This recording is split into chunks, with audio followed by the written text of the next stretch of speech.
Hi guys, Dr. Muhammad Tariq Kamar is here. Let's start with the remaining part of our previous lecture, that is molecular weight distribution. Now we are going to discuss the concept of number average and weight average molecular weights in continuous distribution function or continuous distribution in polymers. As we know, for discrete functions or for discrete distribution of the polymeric chains, we have number average molecular weight is equal to Ni Mi divided by Ni. And for weight average molecular weight distribution, we had Ni Mi square over Ni Mi. These two expressions are purely for discrete distribution, but today our main topic is to find these two expressions for continuous distribution. So in case of continuous distribution, number average molecular weight will become 0 to infinite n m dm, and in the denominator we have n dm. Why we are using integral sign in case of continuous distribution? हम integral sign इसलिए use कर रहे हैं कि continuous distribution में मैंने last lecture में बताया था कि whenever you are going to use और find these two parameters for continuous distribution, तो आपको इंटीग्रल साइन यूज करना है। वो क्यों? क्योंकि डिस्क्रीट में आपके पास फाइनाइट नंबर ऑफ फ्रैक्शंस होती हैं पॉलीमेरिक चेन्स की इन अ कंप्लीट और in a typical polymer, while in case of continuous distribution आपके पास infinite fractions होती हैं। इसलिए हम इंटीग्रल साइन यूज करते हैं जो कि infinite fractions को सॉल्व करने के लिए आप यूज करते हैं। इसी तरह just replace this summation sign with sign of integration. So this will become m square and dm divided by 0 to infinite m dm. Now we can use these two expressions to find the number average and weight average molecular weight of a polymer in which polymeric chains are distributed continuously, especially not for discrete. So अब इस चीज को use करते हुए अब मैं इसकी एक एग्जांपल देता हूं आपको कि एक हमारे पास पॉलीमर मटेरियल है, पॉलीमर है जिसमें उसकी डिफरेंट फ्रैक्शंस बनी हुई हैं और वो जो डिस्ट्रीब्यूशन है उनकी वो है कंटिन्यूस डिस्ट्रीब्यूशन।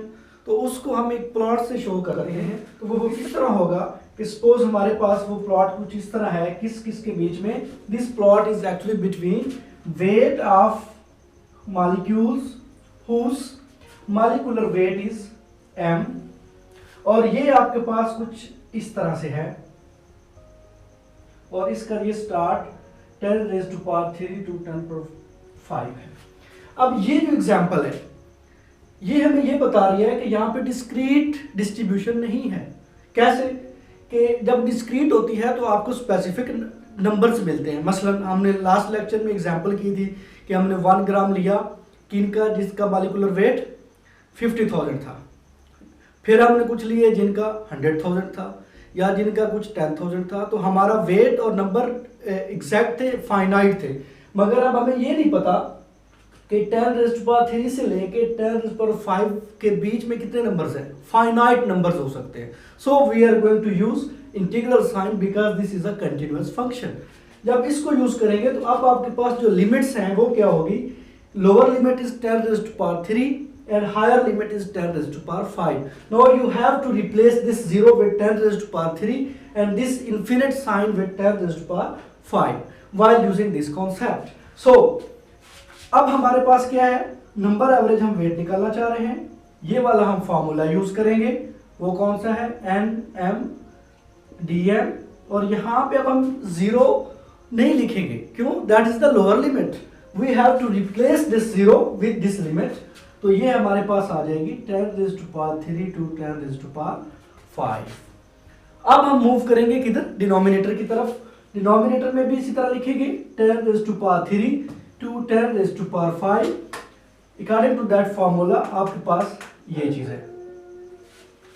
ठीक होगी बात।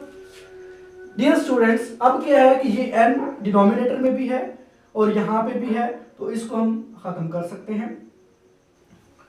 इसी तरह अब ये m जो है इसको हम नीचे लाएंगे, तो यही फार्मूला क्या बन जाएगा, ये कुछ इस तरह से बन जाएगा। और ये जो लिमिट्स हैं ये आपने लिखनी है। तो ये बन जाएगा dm और नीचे क्या आ जाएगा 10⁻³ to 10⁵। और ये नीचे आके 1/m dm बन जाएगा। ओके, अब मैं इस चीज को इरेज करता हूं।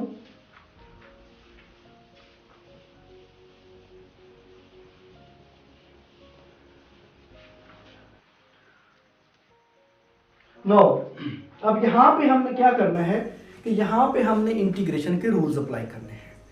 अब यहां पे एक रूल अप्लाई होगा और एक यहाँ पे होगा। जो ये पोर्शन है इसके लिए जो रूल है हमारे पास वो कुछ इस तरह से है कि इंटीग्रेशन रूल्स ये कहते हैं कि जब आपके पास ये चीज हो तो उस वक्त क्या होता है कि ये डिफरेंशियल साइन होता है, जो कि डिस्टेंस होता है, जो कि बेसिकली डिस्प्लेसमेंट है, जो कि डिफरेंस है।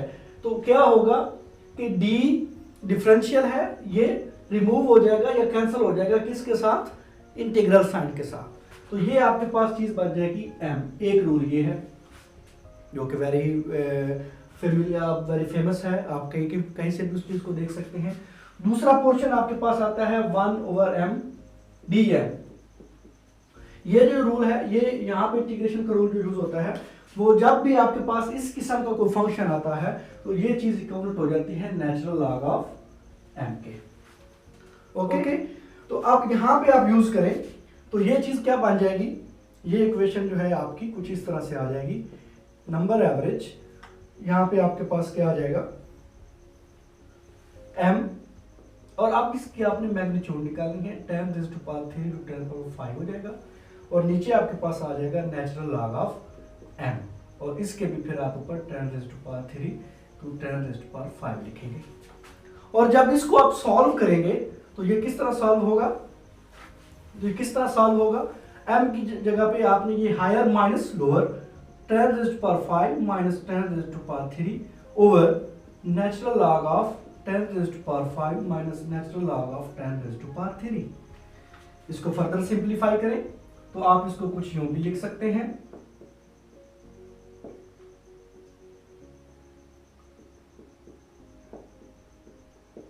जब इसको सॉल्व करते हैं तो हमारे पास जो वैल्यू आती है वो कुछ आती है 21498। ओके, अब हमने किसकी तरफ मूव करना है, अब हमने फाइंड करना है वेट, एवरेज मॉलिक्यूलर वेट। तो अब उसका फॉर्मूला क्या है, अब इस वैल्यू को हम एक साइड पे लिख लेते हैं। तो ml इज इक्विवेलेंट टू 21498। अब मैं इसको इरेज करता हूं। Now we will move towards weight average molecular weight. As we know, this expression is equivalent to 10⁻³ to 10⁵ n m square dm divided by 10⁻³ to 10⁵ n m dm. Now in this expression you can change or replace few things from this part and from this part, and this expression now we have m dm, and in the denominator 10⁻³ to 10⁵ it will become dm. Now here we have to integrate this part. For this we have integration rule. In this case, m dm will be equal to m square divided by 2, and this dm will be equal to m. Now we have to replace this part with this one, and now this expression will become m square by 2 10 raised to power 3 to 10 raised to power 5, and in the denominator we have m 10 raised to power 3 to 10 raised to power 5. Now we have to solve this part. It will become 10 raised to power 5 square divided by 2 minus 10 raised to power 3 square divided by 2 divided by 10 raised to power 5 minus 10 raised to power 3, and this whole expression will be solved and we come up with this figure. Now we have number average molecular weight and weight average molecular weight. Now the remaining part, that is the most important part, is to find the polydispersity index. What is polydispersity index?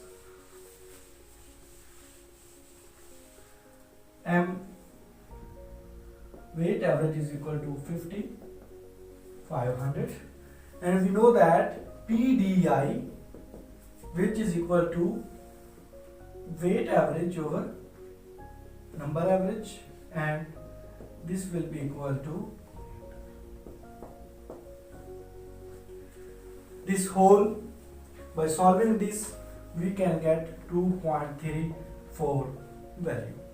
This will indicate that we have polydispersity index that is equal to 2.34. This is more than 2. It means this continuous distribution is broad distribution. In both cases, in the previous lecture, we solved the problems while using concept of discrete distribution, and in this problem we solve this issue while using the concept of continuous distribution. For today,